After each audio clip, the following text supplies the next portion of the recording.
Vivencias.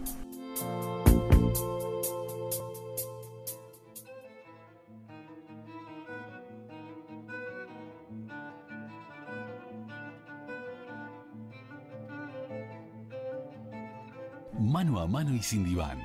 La columna de Jorge Schneiderman en Vivencias.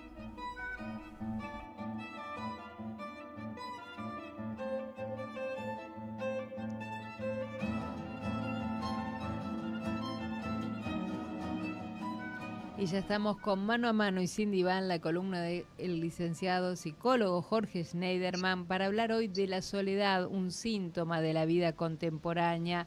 La soledad, un flagelo que hace que muchas personas estén tristes, estén deprimidas, poco motivadas, un tema muy actual que se da por diferentes causas y que aqueja a mucha gente, y vamos a ver con Jorge por qué aqueja a tantas personas este síntoma de esta vida contemporánea. Muy buenas tardes, Jorge, muy bienvenido. Bueno, muchísimas gracias por la bienvenida, Andrea. Es un placer, como todos los martes, establecer este ameno encuentro contigo, Andrea, y bueno, con la vastísima audiencia de Radio Nacional. Y en esta oportunidad, bueno, para poder abordar un tema que se las trae, ¿no? La soledad, que hace sin lugar a las dudas a la realidad del complejo contexto sociohistórico en el que nos hallamos inmersos. Seguramente tiene que ver, está íntimamente relacionado con temas que ya hemos abordado en otras columnas, Jorge, con duelos, con pérdidas, con esas vivencias abandónicas, con esa sensación de intemperie emocional que seguramente también se vio agravada por el tema de la pandemia, sobre todo en personas mayores que tuvieron que estar mucho tiempo aisladas, ¿no? Sin lugar a dudas, un amplísimo espectro de personas que se vieron vulneradas un poco por los efectos de esta pandemia, ¿no? Pero si vos me permitís, me gustaría un poco para adentrarnos en el tema, bueno, ver que la RAE, por ejemplo, define básicamente a la soledad como la carencia voluntaria o involuntaria de compañía, asociándola a su vez, Andrea, a la sensación de, bueno, de pesar y melancolía que se sienten por la ausencia, muerte o pérdida de alguien o de algo, ¿no? Y creo que cabe consignar entonces que la soledad parte de una sensación subjetiva, ¿cierto? Claro. O sea, es una suerte de estado del alma que no debemos asociarla estrictamente a la tristeza, a una suerte de intemperie emocional o vacío existencial, si bien en muchas ocasiones esas son, digamos, las instancias en que se juega el tema de la soledad, ¿no? Porque de hecho debemos señalar categóricamente que no es lo mismo estar solo que sentirse solo, ¿verdad? Claro. Cuando elijo estar solo como instancia de encuentro conmigo mismo, procurando meditar, reflexionar, interpelarme y analizar crítica y reflexivamente mi propósito existencial, accedo en ese momento a un estado del alma que me fortalece, me vigoriza, ¿verdad? Es justamente cuando no conseguimos encontrarnos a nosotros mismos que comenzamos a sentirnos solos. Esa soledad no elegida nos sumerge en una profunda sensación de desamparo y vulnerabilidad, ¿no? Es un poco lo que vos, claro. digamos, acotabas en cuanto a que la vivencia de intemperie emocional, la vivencia abandónica, la tristeza, es ahí cuando se instala y pasamos a sentirnos desamparados. Y bueno, y muchas veces, ilusamente podríamos decir, pensamos que rodearnos de gente mitigará ese sentimiento, pero ello no suele ser así, Andrea. Claro, esta soledad que de alguna manera se siente tiene que ver lo que estás diciendo con no estar bien con nosotros mismos. Creo que ese es el punto de partida, más allá de las ausencias que pueden estar o los duelos que pueden estar marcando a la persona, pero el no estar bien con uno mismo, con ese interior, es como el punto inicial de partida de esa soledad y de esa tristeza y esa angustia, ¿no? Exactamente, por eso hablamos de una vivencia subjetiva, Ujú. es un estado del alma que hace a nuestra subjetividad, ¿verdad? Debemos de repente establecer una cierta diferencia con lo que ocurre durante la elaboración de un duelo. Obviamente Claro, la tristeza, la vivencia de soledad que solemos vivir ante una pérdida, ante el fin de una etapa, de un proceso, el dolor desgarrador de repente de la muerte de un ser querido, obviamente claro, vamos a sentir, nos vamos a sentir solos, no es una soledad elegida, obviamente, sino que forma parte de un proceso que claro. inevitablemente debemos transitar para poder, bueno, terminar de elaborar esa pérdida, ¿no? Ujú. Pero creo que es, sí, Andrea, te escucho. A propósito de esto que estás diciendo de las pérdidas, justamente estamos en un mes que es un mes muy especial, es el cierre de un ciclo, es un cierre de un año, vienen las fiestas. Yo creo que los duelos aquí es cuando más se sienten también esas partidas de esos seres queridos que no van a estar a la mesa, que no van a estar haciendo las cosas que hacíamos habitualmente en estas fiestas, en estas celebraciones familiares, ¿no? Sin lugar a dudas, como recordarás, el año pasado a esta altura hablábamos de esa vivencia, digamos, esa tristeza, esa Ujú. suerte de vacío existencial que vivieron muchísimas familias aquí en nuestro país y en el mundo ante, bueno, la inexorable pérdida de seres queridos producto de enfermedades, y bueno, y por supuesto lo que implicó el tema del COVID y bueno, creo que en su momento habíamos dicho, bueno, que es inevitable y que por más que procuremos dar nuestra mejor versión posible, convergen en esa época del año, en esta época del año que ya se nos avecina, bueno, un quantum de tristeza, un quantum de dolor, pero bueno, conforme pasa el tiempo, esas heridas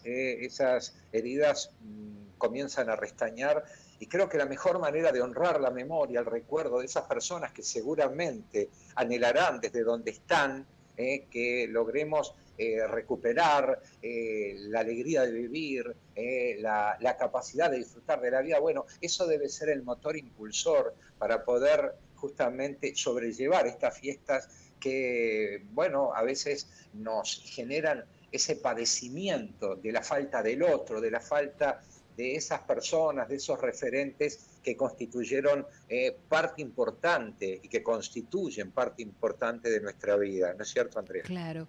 Jorge, a propósito de esto que estamos hablando, de esta soledad que a muchas personas aqueja, algo que Erich Fromm señalaba, que el hombre para no sentirse el ser humano, para no sentirse excluido o solo, debe seguir determinados patrones y destaca la necesidad, él destacaba la necesidad de cuestionar, de reflexionar y aceptarlos para en ese proceso analítico y crítico y decía, si soy como todos los demás, si no tengo sentimientos o pensamientos que me hagan diferente, si me adapto en las costumbres, las ropas, las ideas, al patrón del grupo, estoy salvado, salvado de la temible experiencia de la soledad.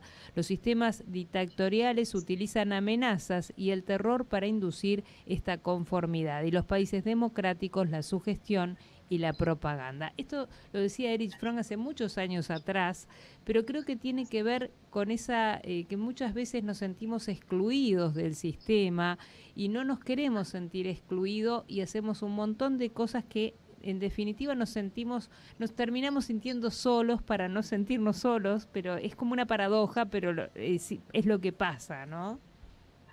Exacto, excelente lo que aportas, Andrea, porque muchas veces, pretendiendo mitigar esa soledad, neutralizarla, nos sumergimos en el tumulto, en la masa, Ujú. pretendiendo de esta manera sentirnos arropados, hasta que nos damos cuenta que no hay peor desamparo, no hay desamparo más furibundo que el de estar solo en medio de la multitud, ¿no? El no encontrar esas respuestas. Y mira, yo creo que esto se asocia también a otro tema que en su momento hemos hablado, ¿no? Sí, Eh, eh, digamos, los avances tecnológicos generaron la fantasía de poder estrecharnos en un enorme abrazo virtual con un sinnúmero de personas, claro, pero sin menoscabar, por supuesto, las bondades de la tecnología digital, que en tiempos de pandemia no fueron pocos, y claro. también hemos abundado al respecto. Es preciso subrayar que una cosa es estar conectados y otra cosa es comunicarnos.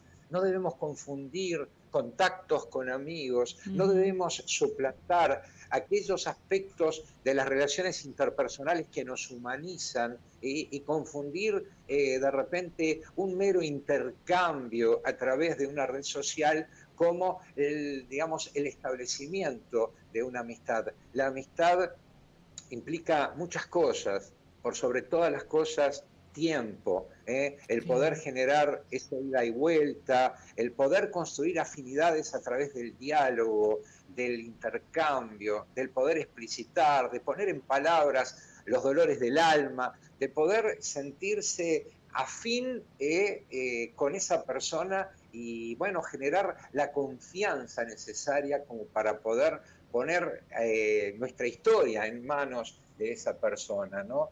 Yo creo que hay que tener mucho cuidado y si bien, insisto, la tecnología nos acercó en tiempos complejos, sobre todo para muchas personas solas, muchas personas que padecen determinados cuadros que las tornan vulnerables. Bueno, yo creo que debemos retomar, más allá de todo lo que es la tecnología, y que, insisto, es muy bueno, aquellas cosas que hacen al encuentro con el otro, y que precisamente humanizan el abrazo real, que ahora, por suerte, tomando las precauciones del caso, va a ser algo que va a ir retornando de a poco, Claro, ¿no? sí, sí. Mirá, a veces uno va caminando por las calles, y estoy seguro Ujú. que a vos te pasa lo Sí. mismo, caminando por las calles y ves tanta soledad, ¿no? Qué sé yo, y te das cuenta que hay gente durmiendo en las calles, gente mendigando, gente sola, gente hablando sola, y no necesariamente porque estén desvariando, es gente que evidentemente se encuentra apartada de esos espacios donde puede encontrar esa caja de resonancia tan necesaria para sentirnos acompañados, Claro. disfrutando de la auténtica compañía, de ese otro que se interesa por nosotros, de ese otro para quienes no somos simplemente un número o un Claro. contacto, sino un amigo, ¿verdad? Sí, sí. Apenas una buena palabra, el de repente detenernos en la calle ante una persona que anda sola, y bueno, regalarles un poco de nuestro tiempo, y basta ello de repente para motivarlos, esas personas que más allá de pedir una moneda, uno se da cuenta que lo que necesitan es que haya un otro que repare en ellos, porque existimos en tanto reparan en nosotros, Ujú. Andrea.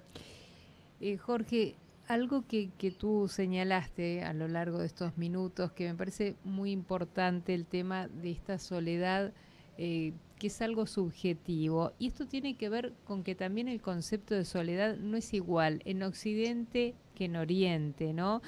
Vemos que hay una distancia bastante importante entre esos conceptos en un lugar o en otro, porque en Occidente la soledad significa carencia de compañía y está, tiene que ver con esos estados, como decíamos, de tristeza, de aislamiento, de retracción, de falta de autoestima, mientras que en Oriente implica el encuentro con uno mismo, en revelar, como bien decías tú, esa verdadera esencia. Pero creo que esto ha ido cambiando, estos conceptos, por más que hay una distancia entre Oriente y Occidente, igual la gente está más abierta a esto que tú decías, ¿no? A sentir que uno de pronto se aparta en soledad, una soledad buscada, para encontrarse con uno mismo, y está cambiando un poquito esto, no sé si tú lo sentís así.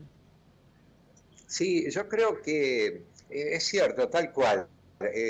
Creo que aquellos muros que separaban lo que era tradicionalmente la cultura occidental de la oriental, creo que se fueron de a poco, no sé, adelgazando hasta transparentarse, y creo que tornándose permeables para que de un lado y del otro se genere ese trasiego. Creo que la sociedad occidental ha incorporado muchos elementos muy valorables de lo que es la filosofía, la cosmovisión oriental del mundo, de la vida. Y bueno, creo que de ambas partes se han integrado elementos constitutivos de ambas culturas. Y mismo en Oriente vemos que hoy por hoy las grandes ciudades, los grandes poblados en China, en Japón, en distintos lugares, ya no se circunscriben a lo que era tradicionalmente esa vida recatada, el ascetismo. Han incorporado un montón de elementos que hacen a la vida occidental. Y creo que eso nos ha enriquecido, también propiciado ello obviamente por el aluvión transformacional tecnológico que nos ha acercado y nos ha instalado en un mundo